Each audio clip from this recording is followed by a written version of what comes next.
Umani nga ng samot-saring batiko sa mga Gilas fans ang sports analyst na si Sir Quinito Henson.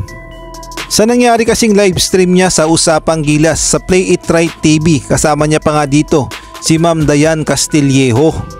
At dito nga ay tinalakay nila kung sino-sino nga ba ang posibleng pasok sa Final 12 ng Gilas Pilipinas sa FIBA World Cup.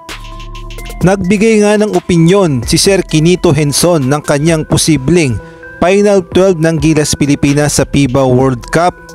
At sa kanyang Final 12 ay naisnab niya nga itong si Renz Abando at mas pinili niya itong si Kiper Rabena na sinasabi niya ngang mas marami ng experience sa international competition.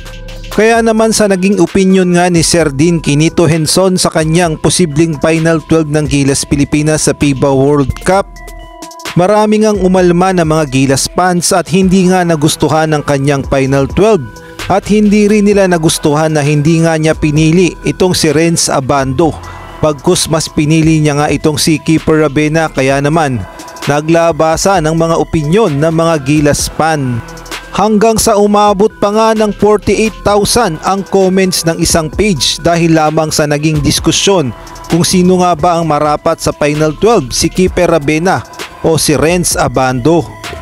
Kaya naman sa nangyari ay nagpaliwanag na nga itong si Sir Quinito Henson at nagpost nga sa kanyang Twitter. Ang sabi niya nga, guys, huwag tayong gumawa ng intriga. 16 left sa Gilas pool, 12 pipiliin sa final lineup, 4 matatanggal. Lahat naman deserving, may mga opinion tayo. Ok mag-share para masayang kwentuhan pero wag tayo magpersonalan. All 16 kaibigan natin, huwag natin pag-awayin sila. At nilinaw niya rin na hindi naman niya inaanak ang mga Rabena. Ang sinabi niya nga, inaanak ko, no way, ha ha ha, fake news yan. Well, para sa aking opinion ay hindi lang siguro masyadong naintindihan itong si Sir Quinito Henson. Dahil sarili niya nga yun opinion at hindi naman yun opisyal. Nasa kanya nga kung pipiliin niya si Renz Abando o si Kiper Rabena. Nasa Pilipinas nga tayo at lahat naman ay mayroong kalayaan.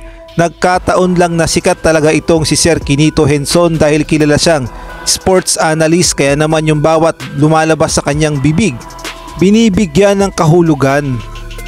Well, lahat naman kasi tayo ay may kanya-kanyang manok at meron nga tayong kanya-kanyang Final 12, kaya naman respeto lang sana ang dapat gawin at hayaan na lang kung sino-sino nga ang bet nilang pumasok sa Final 12.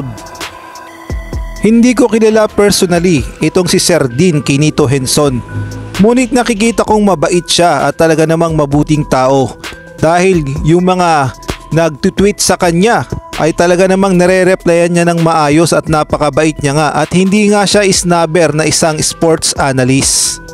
Bandang huli naman kasi ang magdidikta ng Final 12 ay itong si Coach Chot Reyes at gayon na rin ang SBP, kaya naman hintayin na lang natin ang opisyal Final 12.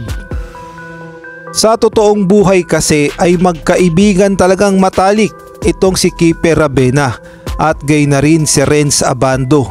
Kaya naman kung sino talaga ang makapasok sa kanilang dalawa sa Final 12 ni Coach Chot Reyes sa Gilas Pilipinas ay sa tingin ko naman ay walang samaan ng loob at pareho talaga nilang deserve na makapasok dahil yung commitment, oras na ginugol nila sa mga practice, doon pa lang ay makikita mo ng deserving na silang dalawa na maipasok sa Final 12 ng Gilas Pilipinas sa FIBA World Cup. At mantakin nyo, wala ngang arte ang dalawa na ito at talaga namang full commitment para sa bayan sa Gilas Pilipinas, kaya naman wala dapat pagtalunan kung sino man ang makakapasok sa kanilang dalawa.